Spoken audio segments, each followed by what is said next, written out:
అంతము లేనిదై ఉండునని ఆమెతో చెప్పాను.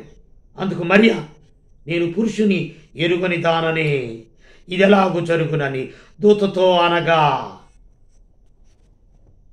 దూత, పరిశుద్ధాత్మ నీ మీదికి వచ్చును, ధ్వని, సర్వోన్నతుని శక్తి నిన్ను కమ్ముకొనును, ధ్వని, గనుక పుట్టబోవు శిశువు పరిశుద్ధుడై దేవుని కుమారుడనబడును. అయ్యో, నేను పురుషుని ఎరుగున దానిని, ఇది ఎలాగో అన్నప్పుడు, దూత, పరిశుద్ధాత్మ నీ మీదికి వచ్చును, సర్వోన్నతుని శక్తి నిన్ను కమ్ముకొనును, కనుక పుట్టబోవు శిశువు పరిశుద్ధుడై దేవుని కుమారుడు అనబడును.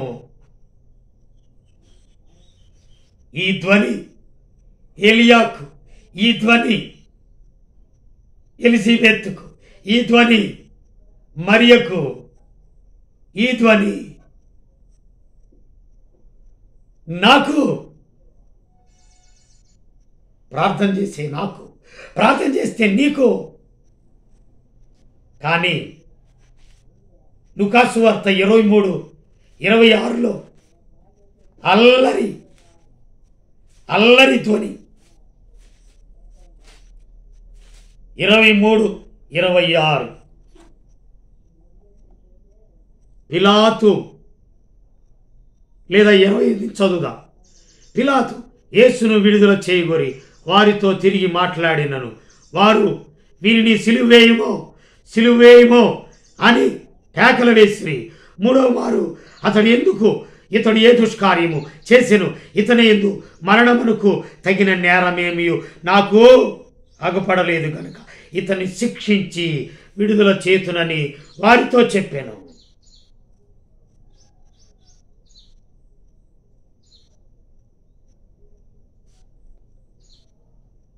పిలాతు భార్యకు ఒక ధ్వని వినబడ్డది. క్రిందటి రాత్రి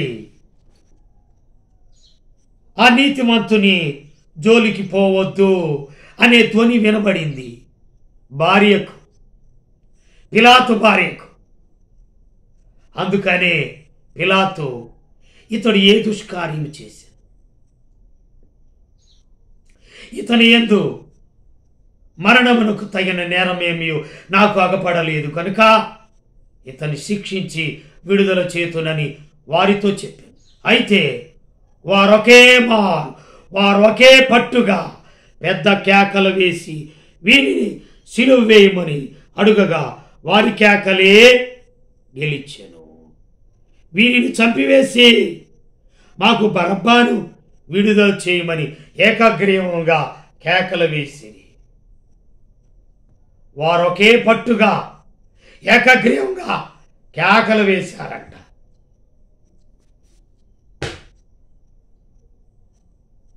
కేకలు, అల్లరి ధ్వని, సంగీత ధ్వని, విస్తార వర్షము వచ్చినట్లుగా ధ్వని పుట్టుచున్నది. ఈ అల్లరి ధ్వని, సంగీత ధ్వని, ఈ బ్యాచ్ వేరే. ఈ విస్తారమైన వర్షం వచ్చినట్లుగా ధ్వని పుడుతున్న అన్నటువంటి ఏలియా దూత చెప్పింది, సువార్తను మాకు తెలిపింది, రాజులకు రాజు పుట్టాడని, యూదుల రాజు ఉదయించాడని, తార వెలసింది. మరియకు ఆ మాట, పిలాతు భార్యకు ఆ మాట, ఆ నీతిమంతుని జోలికి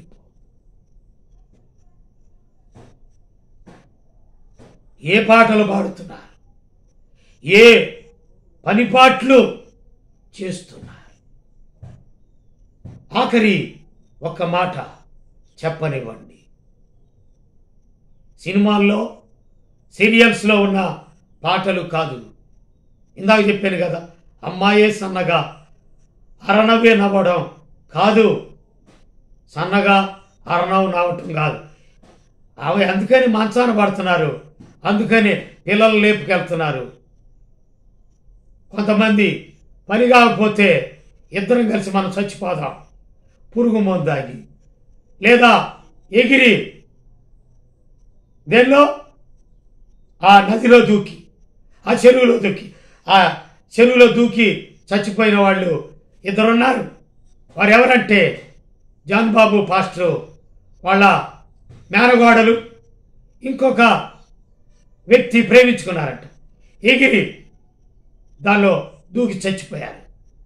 ఆ కేసు వాళ్ళ కొడుకు మీదకి వచ్చింది, జాన్ బాబు పాస్టర్. అలాగైతే చెరువులో దుమికినా బావిలో దుమికినా పురుగు మందాగినా ఎంతోమంది ఈ పాటలే కదా. అలాగైతే ఈ పాటలు లోకస్తులకి, పాపాత్ములకు, దుష్టులకు. ప్రకటన గ్రంథం ఒకే మాట 14. వారు ఒకే పట్టుగా కేకలు వేసిరి, ఏకగ్రీవంగా మాకు బరబ్బాను విడుదల చేసి వీడిని చంపు అని కేకలేస్తారు. ప్రకటన గ్రంథం 14వ అధ్యాయం 3వ వచనం. వారు సింహాసనం ఎదుటను ఆ 4 జీవుల ఎదుటను పెద్దల ఎదుటను ఒక క్రొత్త కీర్తన పాడుచున్నారు. భూలోకంలో నుండి కొనబడిన ఆ 144,000 మంది తప్ప మరి ఎవరు ఆ కీర్తన నేర్చుకొనజాలరు.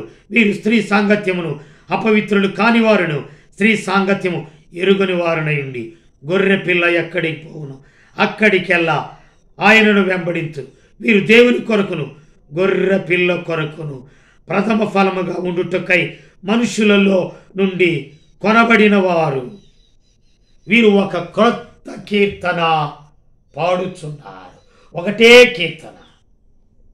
ప్రేమగల ప్రియుడైన పరలోకమందున్న మా తండ్రి, మీకు కృతజ్ఞతలు, స్తోత్రం. అమూల్యమైన సందేశం. ప్రతినిత్యం న్యూ ఎష్కోల్ నూతన ఆధ్యాత్మిక సందేశాలు, న్యూ ఎష్కోల్ క్రొత్త బోధలు వినబడుతున్నాయి, సందేశాలు వినబడుతున్నాయి.